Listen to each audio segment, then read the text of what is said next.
Hey guys, welcome back. If you haven't already, check out the brown belt sequence because we talk about a little bit about what we're doing and stick counts and how to apply them in practice and to other weapons and things like that. Today we're going to look at the higher level stick counts, and we're going to match this up to basically red belt in traditional Taekwondo here. When we're thinking about these higher level stick counts, and a stick count, again, if from the last video, you know, this is 3, right?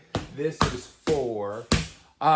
Those shorter ones are like little combinations, and I might hit a 3 count on someone or against someone, and that could be something that I do. However, these counts go up to 9, 10 for double. I'm not going to hit a 9 count on somebody. I mean, it would be great if they would just stay still and let me hit 9 moves in combination there, but that's not realistic. So what we're going to do is we're going to look at the counts, and then we're going to look at kind of what they're for. You know, how do you use them as bag drill? How do you use them to just get, you know, comfortable with a weapon, or, you know, getting the hand feel, changing the modality of striking, whatever, but also looking at this concept called broken rhythm, how to cut them down into a series of more manageable movements that you can use as a thing. Because I could do a 9 count as 3 counts, and that would make sense. Okay, so we're gonna start with that 5 count is where we ended last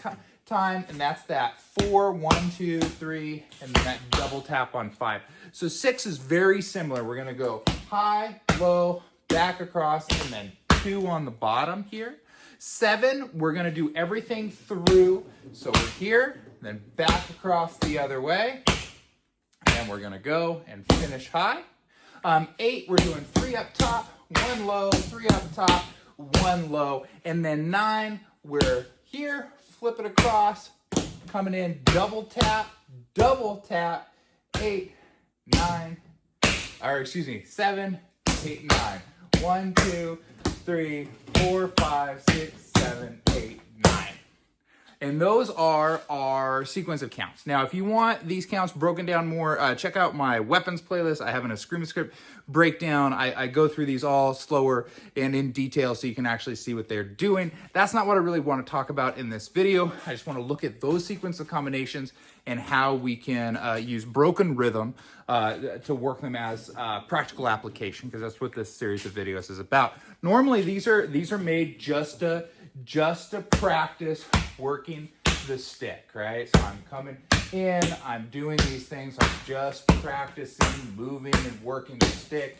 These are designed where I could do them with a partner that's doing the same movements at the same time that I am, and that way we're both kind of practicing, and that would be a way in which we could practice the stick just as like a bag exercise or a partner exercise, just to, you know, practice with the weapon, get good feel of the weapon. What am I doing with that other hand, etc. But when we look at practicality, you know, a 2 count makes sense, you know, a 3 count makes sense, and kind of beyond that, you know, am I going to hit with a stick 4 moves in one without breaking my rhythm?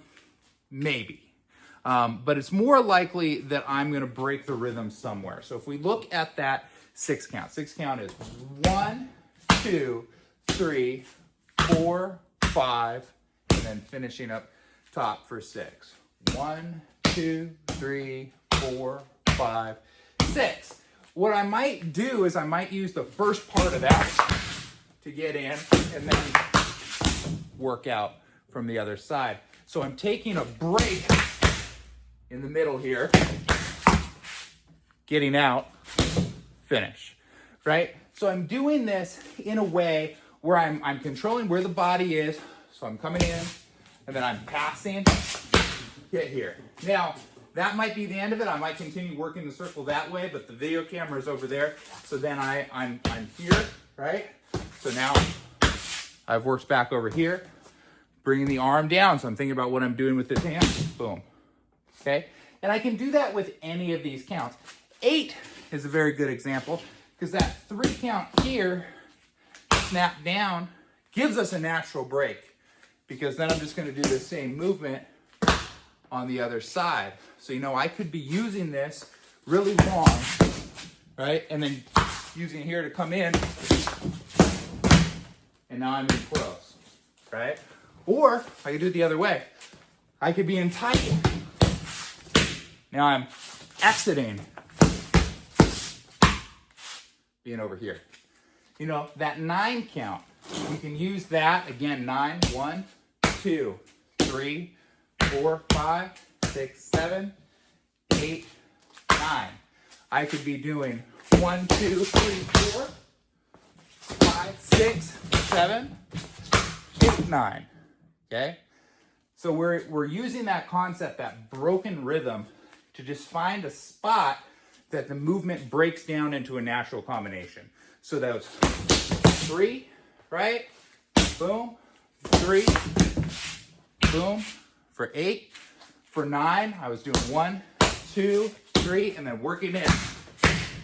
Okay? And then exiting out. And then finishing up. I managed to kill the camera there after that. But again, what we're doing is we're taking those higher level movements and just breaking them down a little bit, picking places to stop where we can move in and then, or move out, change, directionality, and make it a little bit more practical.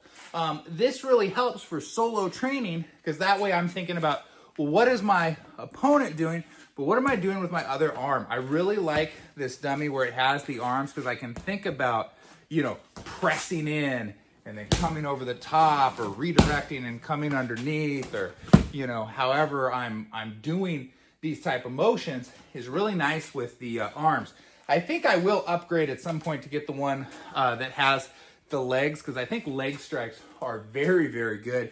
If you're pressing in and you can hit into that quadriceps, you can really make it where you can get away from somebody and they're not going to be able to chase you, which is usually your goal in a martial arts situation. Now, the other thing, the thing about, I did this all as, long stick, but I could be, incorporating here, so I'm coming in, I'm doing that 1, 2, 3, 4, could be something. I could also be using my other hand, right? Boom, could be my 3, and then I'm finishing up there for 4 and 5. So a lot of different ways that you can incorporate these counts into your bag work and into your single weapon training. Again, could you be using it from this position here, even like a count like 1, 2, 3, 4, 5, 6, 7, 8, 9. I can work these longer counts with that. This is really awkward with this type of weapon, but moving into something like a karambit, that could start to make sense, right? Different things that you can do, different ways that you can incorporate it with a variety of different trainers. Next month, what we'll do is we'll jump in, we'll take a look at the double Escrima counts and how you can just alternate working the different different stick counts there.